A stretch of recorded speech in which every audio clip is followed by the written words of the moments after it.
সংগ্রামী যৌথ মঞ্চের পক্ষ থেকে সুপ্রিম কোর্টের সম্মুখ থেকে আপনাদের কাছে এলাম। আজ হয়তো সকলের কাছে একটা হতাশার দিন, সেটা হওয়াটাও খুব স্বাভাবিক। আগের দিনে যে শুনানি হয়েছিল জাস্টিস সঞ্জয় করলের বেঞ্চে, সেই বেঞ্চে আজকে 3 জাজেস বেঞ্চ ছিল, সেই কারণে মামলাটা টপ অফ দ্য বেঞ্চ মানে লিস্টে থাকার কথা ছিল। কিন্তু আজকে আমরা দেখলাম সকালবেলা থেকে এসে পড়ে যে জাস্টিস সঞ্জয় করল উনি বসেননি বলেই এই মামলা, যেহেতু বড় ম্যাটার, বিক্রমনাথ যিনি আছেন আজকে দায়িত্বে ছিলেন এই বেঞ্চের, তিনি আজকে এটাকে ধরেননি, ডিস করেনি। আপনারা হয়তো অনেকেই ভাবছেন যে আবার একটা রেড পড়লো।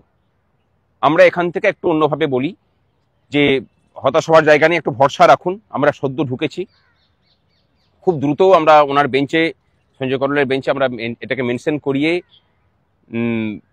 যাতে শুনানি দ্রুত করানো যায় তার জন্য সমস্ত রকম প্রচেষ্টা করছি এবং প্রচেষ্টা করা হবে। আমাদের যে আইনজীবীদের প্যানেল আজকেও ছিলেন, হরিশ সালভেজি ছিলেন, গুরুকৃষ্ণ কুমার ছিলেন, নচিকেতা যোশীজি ছিলেন, এবং তার সাথে সিদ্ধার্থ ব্যানার্জি, বিক্রম ব্যানার্জি, সুদীপ্ত দাশগুপ্ত সহ আরও এক ঝাঁক আইনজীবী ছিলেন। আগামী দিনেও এই লড়াইটা চলবে এবং খুব দ্রুত আমরা শুনানির চেষ্টা করছি। এটুকুই, হতাশ হওয়ার নেই। সরকার এই প্রচেষ্টা অনেকদিন থেকে চালাচ্ছে, কিন্তু আর এটা হতে দেওয়া হবে না। খুব দ্রুত এই মামলা শুনানি হবে এবং এই মামলা বেশি দিন টানা আর সরকারের পক্ষে সম্ভব হবে না, এটুকু জানিয়ে রাখি। কিভাবে কি হচ্ছে সেটা দেখুন। নমস্কার।